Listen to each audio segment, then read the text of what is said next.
Hello. ഇന്ന് 70 ഭീവണ്ടി എന്ന് പറഞ്ഞ സ്ഥലത്ത്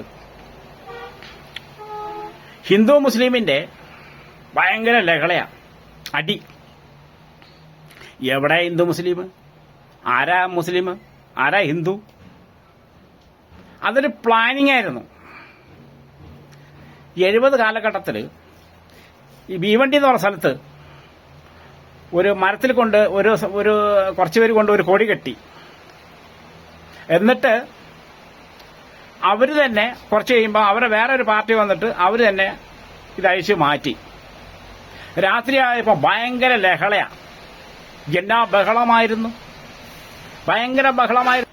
10,000 ശവപ്പെട്ട പട്ടികൾ കത്തിച്ച് കളഞ്ഞു. കുഞ്ഞു പിള്ളേരെയൊക്കെ ബലാത്സംഗം ചെയ്ത് കൊന്നു.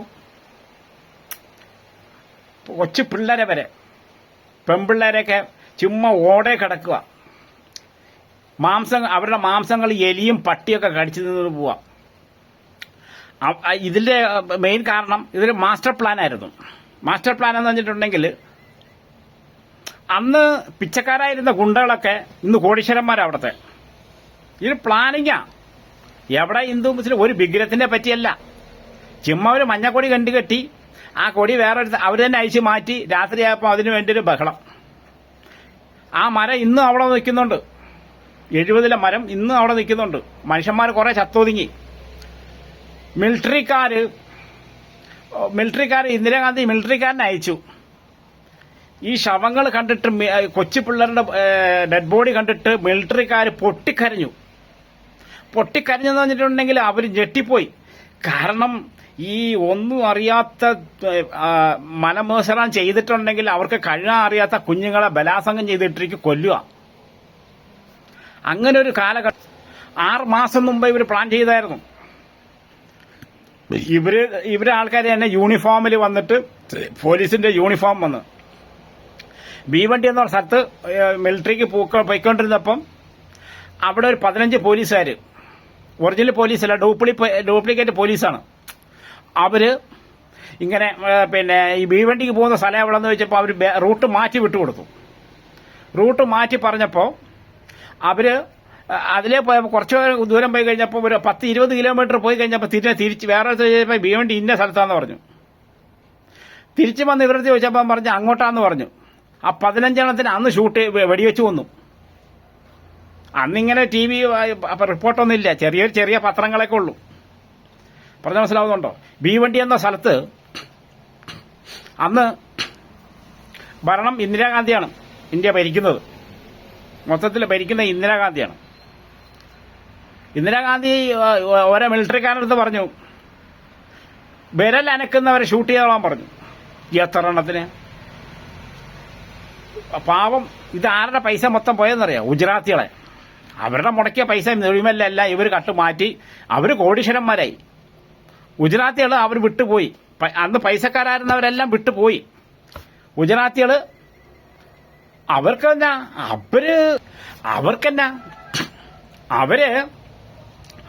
അവര് പിന്നെ വന്നിട്ട് അവര് ചെറിയ അവരെ തൊടാനൊക്കൂല. ഗുജറാത്തികളെ തൊടാനൊക്കില്ല. അവരെ സപ്പോർട്ട് ചെയ്യാൻ ആൾക്കാരുണ്ട്. അത് പിന്നെ ഞാൻ പറയാം, ഇതിൽ സമയമില്ല. ഹിന്ദു മുസ്ലിം തന്നെ ഇവര് തന്നെ ഈ ഗുണ്ടകള് മാസ്റ്റർ പ്ലാൻ ചെയ്തിട്ട് ഇത് വലുതാക്കിയതാ. അന്ന് ഇവിടെ ബാക്കോള പോലീസ് സ്റ്റേഷന്റെ അടുത്ത് വന്നു. അവിടെ കുറച്ച് ചവപ്പടപ്പടി ഉണ്ടായിരുന്നു. അന്ന് ശിവസേനന്റെ നേതാവ് ഒരു മുഹമ്മദ് ഖേ എന്നാണ്, മുസ്ലിമാണ് പുള്ളി. അദ്ദേഹം ഇവിടെ തൊഴാൻ പറ്റൂലെന്ന് പറഞ്ഞു. ഇവിടെ നിങ്ങൾക്ക് ഒന്നും ചെയ്യാൻ പറ്റൂലെന്ന് പറഞ്ഞു. അങ്ങനെ അവിടെ നിന്ന് ഓടിച്ചു. ശിവസേനന്റെ നേതാവ് എന്ന് പറഞ്ഞിട്ടുണ്ടെങ്കിൽ മുസ്ലിമാണ്. അന്ന് സാന്താക്രൂസ് വാക്കോള പോലീസ് ചൌക്കിന്റെ അടുത്താണ് സ്ഥലം. 2 മാസമായി. ഇന്ദിരാഗാന്ധി 2 മാസം കഴിഞ്ഞ് ഇറങ്ങുക. ലഹള മാറ്റുന്നില്ല. ഭീവണ്ടി എന്ന് പറഞ്ഞ സ്ഥലം കത്തിച്ചാമ്പലായിക്കൊണ്ടിരിക്കുകയാണ്. അവിടെ ഭയങ്കര ബഹളമായിരുന്നു. അതിനിടയ്ക്ക് ഒരു അത്ഭുതം ഉണ്ടായി. 500 ചുവപ്പടപ്പട്ടി എന്ന് പറഞ്ഞിട്ടുണ്ടെങ്കിൽ മുസ്ലിംസിന്റെ ഏരിയയിൽ നടുക്കൊരു അമ്പലയിരിപ്പുണ്ട് കേട്ടോ. ഒരു ഹനുമാൻ മന്ദിർ എന്ന് പറയും. അതിനെ പൊളിക്കാൻ വേണ്ടിയിട്ട് കുറെ പേര് വന്നപ്പോൾ പറഞ്ഞു അതവിടെ ഇരിക്കട്ടെ, ആ പുള്ളീനെ കൊണ്ട് നമുക്കൊരു ശല്യമില്ല. മുസ്ലിംസ് പറഞ്ഞ ആ പുള്ളീനെ കൊണ്ട് നമുക്കൊരു ശല്യമല്ല, അതവിടെ ഇരിക്കട്ടെ. നിങ്ങൾ അതിനെ വിട്ടു പോകും. ഇന്ദിരാഗാന്ധി വന്നിട്ട് പറഞ്ഞെന്ന് പറട്ടെ, ഇന്ദിരാഗാന്ധി വന്ന് 15 പോലീസുകാരായിട്ടാണ് വന്നത്. ഡൽഹിയിൽ നിന്ന് ഒരാളെ വിളിച്ചു പറഞ്ഞു നീ അങ്ങോട്ട് പോകണ്ട, ഭയങ്കര ലഹളയാണ്. അപ്പോൾ ഇന്ദിരാഗാന്ധി ഒരു മറുപടി കൊടുത്തു. എന്താ പറഞ്ഞെന്ന് പറട്ടെ, ഞാനൊരു ആണിൻ്റെ മകളാണ്, ഞാൻ മുമ്പോട്ട് വെച്ച കാലം മുമ്പോട്ടേ പോവുള്ളൂ, ബാക്കിലേക്ക് വെക്കൂല. ഇന്ദിരാഗാന്ധി അവിടെ ചെന്നിട്ട് എല്ലാത്തിനും മിലിറ്ററിക്കാരെ കൊണ്ട് അടിച്ച് ഒതുക്കിയിട്ട് ഒരാഴ്ച കൊണ്ട് തന്നെ ഭീവണ്ടീൻ്റെ നഷ, അതായത് അവിടെ മൊത്തം മാറ്റിമറിച്ചു. പിന്നെ ആരെങ്കിലും ഒന്ന് വിരലണിക്കാൽ മതി, അന്നേരം വെടിവെക്കല. ഈ ഇന്ദിരാഗാന്ധി എന്ന് പറഞ്ഞിട്ടുണ്ടെങ്കിൽ അത് അന്ന് ഉരുക്ക് വനിത എന്നാണ് അന്ന് പറയുന്നത്. ഈ ഇന്ദിരാഗാന്ധി താമസിച്ചത് ഒരു മുസ്ലിംസിന്റെ കെട്ടിടത്തിലാണ്. ഈ മുസ്ലിംസിന്റെ കെട്ടിടം എന്ന് പറഞ്ഞിട്ടുണ്ടെങ്കിൽ ഒരു ബാക്കിൽ നിന്ന് ബോംബെറിഞ്ഞ് കഴിഞ്ഞിട്ടുണ്ടെങ്കിൽ നശിച്ചു പോകത്തുള്ളൂ. 15 മിലിറ്ററിക്കാരെ കൊണ്ടുപോയത് ഇന്ദിരാഗാന്ധി. അന്ന് ഇന്ദിരാഗാന്ധി ഒരു വാക്ക് പറഞ്ഞു, എനിക്ക് മരിക്കാൻ പേടിയില്ല, എന്റെ ജനങ്ങളെ എനിക്ക് സംഭരിക്കണം. അന്ന് അത് ഗുണ്ടകളാണ്, ഗുണ്ടകള്. ഹിന്ദു മുസ്ലിം എന്ന് പറഞ്ഞിട്ട് ലഹള ഉണ്ടാക്കിയത് ഗുണ്ടകളാണ്. Master plan. ഗുണ്ടകൾ എന്ന് പറഞ്ഞാൽ വെറും ഗുണ്ടകളാ. പറഞ്ഞ മനസ്സിലാവുന്നുണ്ട്? ഈ ഗുണ്ടകൾ എന്ന് പറഞ്ഞാൽ വെറും ഗുണ്ടകള്. പാവം ഈ ഹിന്ദു പെണ്ണുങ്ങളെയും മുസ്ലിം പെണ്ണുങ്ങളെയും അങ്ങോട്ടും ഇങ്ങോട്ടും ബലാത്സംഗം ചെയ്ത് ഓടെ കിടക്കുക. മാംസങ്ങളൊക്കെ എലി തിന്നോണ്ട് പോവാം. 2 മാസം കഴിഞ്ഞിട്ട് അത് പോയി നോക്കുമ്പോൾ ദുർഗന്ധം പതിക്കുമായിരുന്നു. മിലിറ്ററിക്കാര് കരഞ്ഞു പോയി. അങ്ങനത്തെ ഒരു അവസ്ഥയാണ് ഭീവണ്ടി. പറഞ്ഞ മനസ്സിലാവുന്നുണ്ട്? അന്ന് ഹിന്ദു മുസ്ലിം വന്നിട്ടുണ്ടെങ്കിൽ ആൾക്കാരെ ഈ സിനിമയെ കാണുന്ന പോലെയാണ്.